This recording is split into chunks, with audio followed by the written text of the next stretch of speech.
Welcome to California. This state is known for beautiful beaches, giant redwoods, big cities, and amazing national parks. We recently spent a month road tripping across the state in our converted camper van, and although 1 month isn't nearly enough time to see everything, we were able to visit quite a few incredible places.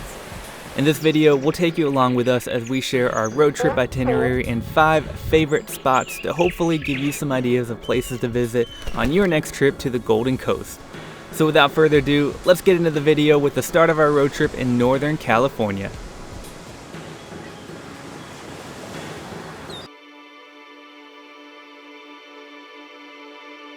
Stop number 1 on our California road trip was Redwoods National and State Parks in Northern California. Here you will find the massive coastal redwoods, which are the tallest trees on the planet. The tallest one, known as Hyperion, is actually 379 feet tall. To put that in perspective, that's taller than the Statue of Liberty.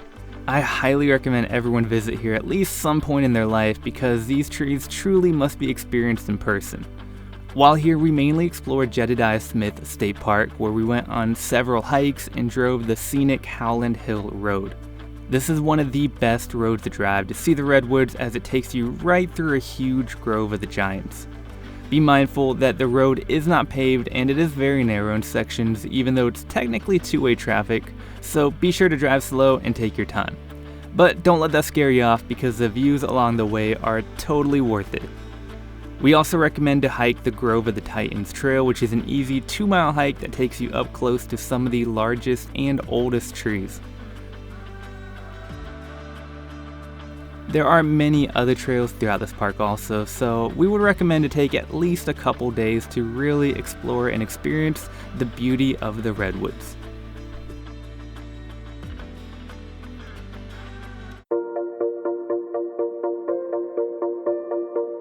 One of the best parts about visiting the redwoods is they are right next to the coast, which means epic beaches and sunset views.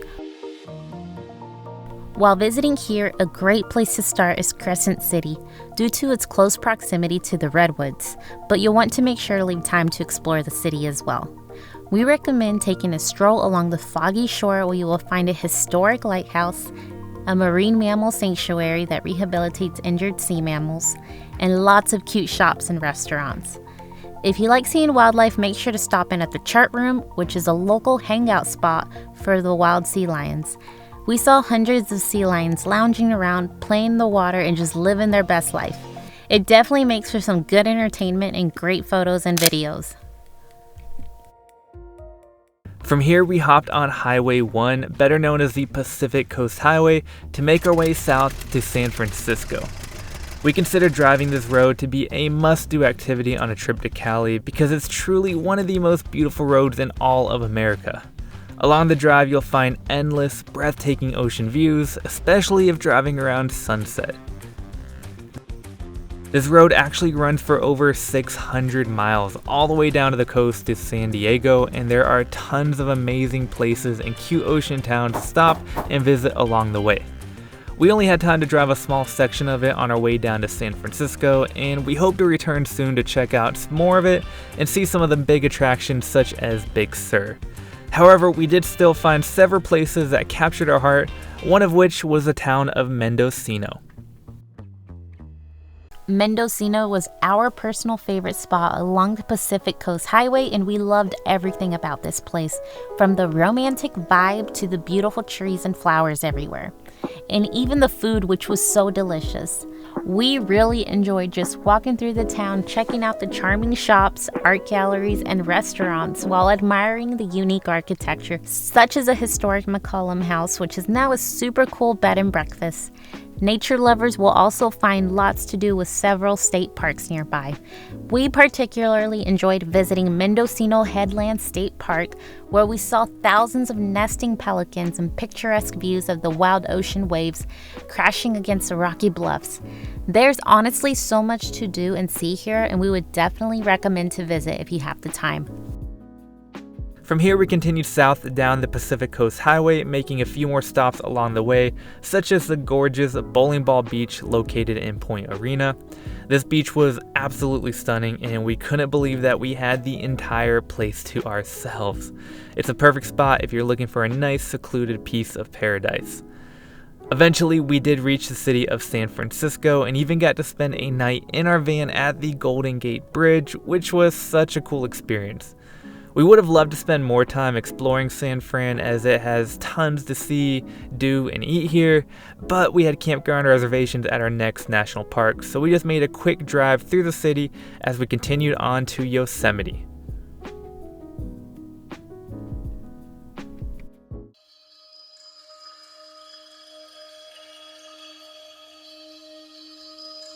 If you've been following our channel, you know we love national parks. So you know we couldn't visit California without making a stop in Yosemite. This is one of the most popular national parks in the country, so be prepared for crowds. But honestly, it's so worth it because this park is magical. There is so much to do and see here, and we could make a whole video just on Yosemite, but here's our 3 favorite things we did in our week here. First up is the Sentinel Dome hike, which is a 2.2 mile moderate difficulty trail that takes you up to the top of Sentinel Dome, overlooking the valley below. It offers beautiful views any time of day, but I think this is our personal favorite spot to watch the sunset. If you're really feeling adventurous and it's a clear night, you can do like we did and stay at the peak until the sun goes down. It makes for an amazing spot to do some stargazing and astrophotography, and you can even see the bands of the Milky Way galaxy. Just make sure you bring some headlamps and warm clothes and be prepared to hike back down in the dark. Even if you don't stay until night though, this is still a great day hike, and I think you'll be glad you did it. Our next recommendation is to hike to the Vernal and Nevada Falls on the Mist Trail. This one is a little more difficult, coming in at around 7 miles round trip with lots of elevation gain. But there is no better trail to see some of Yosemite's epic waterfalls up close. Be sure to have your camera ready because these backdrops make for the perfect Instagram and Facebook photos to share with friends and family. Besides the breathtaking waterfalls, there are also beautiful views of some of Yosemite's iconic domes and mountains throughout as well, and we loved the variety of landscapes on this hike. Keep in mind, it is one of the most popular hikes in the park, so be prepared for crowds. But don't let that stop you because the views are worth it. We have been hiking all over the United States, and this is easily one of our favorite hikes we have ever done. So if you're feeling up for a bit of a challenge, make sure to add this to your list. Our last Yosemite recommendation is to drive the Tioga Road to Tenaya Lake. This area of Yosemite seems to be a bit less crowded since most people mainly stay right around Yosemite Valley, but this side of the park has a lot to offer as well. The drive alone along the 47-mile Tioga Road is simply stunning, with lush trees and huge granite domes surrounding you. Along the way, you'll drive through Tulum Meadows and eventually reach Tenaya Lake. This alpine lake has it all, from the sandy beach to the crystal clear water and of course mountains rising overhead. It's a perfect spot to spend the day relaxing on the beach or even taking a dip in the chilly water, and we consider it a must-do Yosemite destination.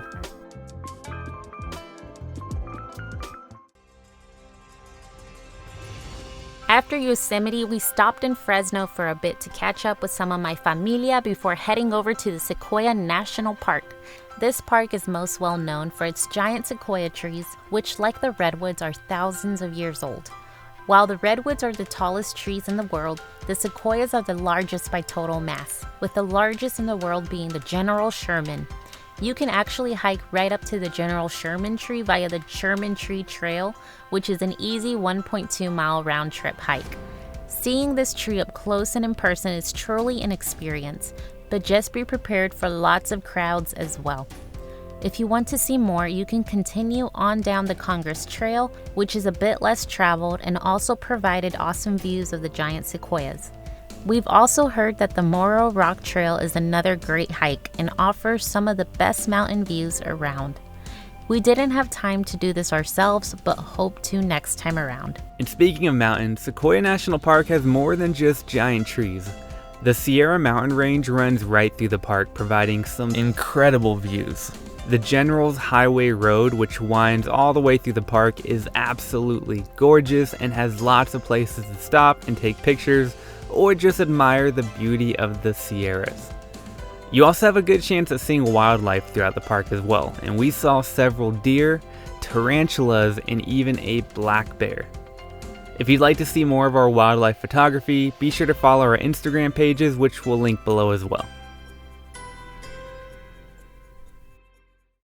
Now, if you're looking for somewhere to stay while visiting Sequoia, we would highly recommend to check out Casablanca Sequoia Reserve, which is located right outside the park entrance. This small winery offers a rustic outdoor kitchen and lounge area. However, the best part is the full spa on site with a steam room, a sauna, and a hot tub overlooking the Sierra Mountains.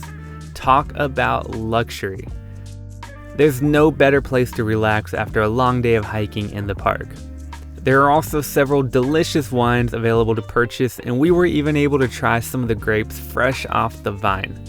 Oh, and did we mention they have lots of animals as well, including these adorable alpacas? We were able to stay here right in our van by booking through Harvest Host. However, they also have several yurts available for rent for a true glamping experience. You can find out more through their Facebook group or Instagram page, which we'll link below as well.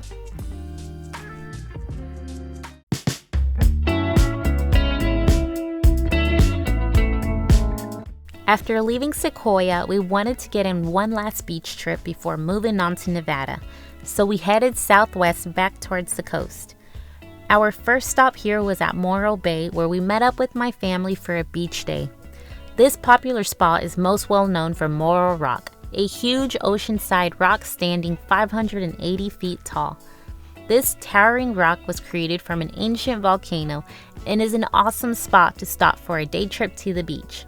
We had a great time strolling along the beach, admiring Morro Rock and the hundreds of stacked cairns, and we even saw some wild sea otters. From here, we made a short drive over to the nearby Avila Beach, where we saw an incredible sunset to finish off the day. The next day, we continued further south to check out the nearby Pismo Beach. We were only planning on spending one day here, but we fell in love with this place and ended up staying for 3 nights. Pismo is a whole vibe and has a beautiful beach, a huge pier, lots of cool shops and restaurants, and live music. What more can you ask for? The sunsets from the pier were awe-inspiring, and at night you'll find more music and street performers in the square.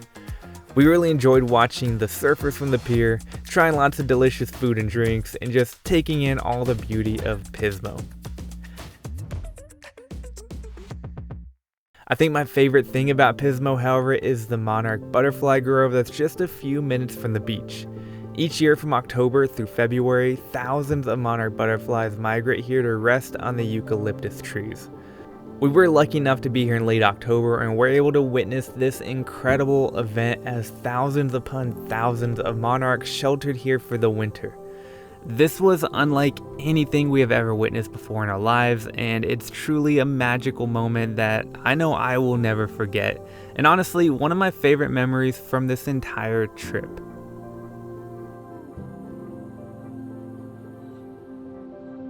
We spent our final days in California here at Pismo, and it was bittersweet because our trip through California had come to an end, but we had made some amazing memories to take with us.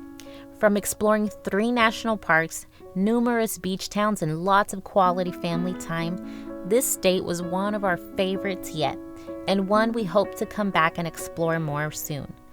Fortunately, we still had lots to look forward to though, as we were now heading east into Nevada and Utah as our cross-country van trip continued. Well, that wraps up this video, but thanks for coming along on this trip with us. Hopefully it helped give you some ideas of places to go on your next trip to California, and if you found it helpful, please hit that thumbs up button because that really helps us out.